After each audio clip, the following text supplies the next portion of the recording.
Oo nga, kaya nga hindi ako tumatakbo eh. Pag tatakbo ako, pangit ang humabol si Mamara, no? Yun ano. Si Mamara, hindi ko kaya. Oo, habang nag-ano, bumalipitan. Ma'am, gusto kita makita ang tumakbo.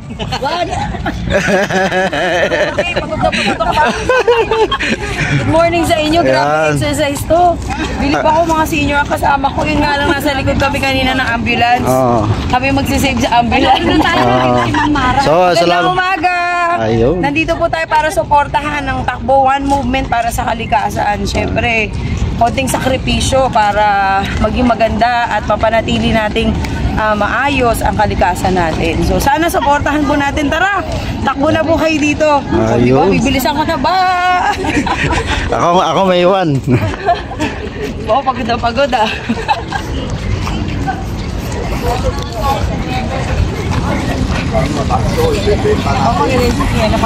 Ayun, di ba? So, ang dami guys na nag-participate, ano? Ito yung area na to ay Star City, no? Actually dito rin ako nagja-jogging nung pandemic, ano? Itong baluarte na to, talagang itong area na to, yung talagang palagi ako dati dito. So guys, nandito pala si Mamara, ano, nakahabol. No? Uy, layo na lang tinakbo ko ah. Talaga? Nagpapahinga na ako ng ano, alas 4 pa lang ako dyan, naka-live na ako. Talaga? Oo. Hindi mo ako nakita, doon ako sa kabila. Sa Quirino. Kaya pag Tapos nandun ako sa ano,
napakasaya mula sa simula hanggang ngayon. So, nandito po kasama ko si Parang Tumundong ng Manila. Of course.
the Philippine Charity Sweeps. Ano, no? Dispute.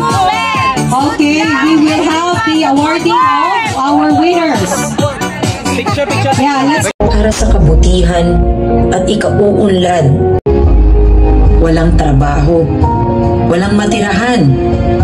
Marami ang nagugutom.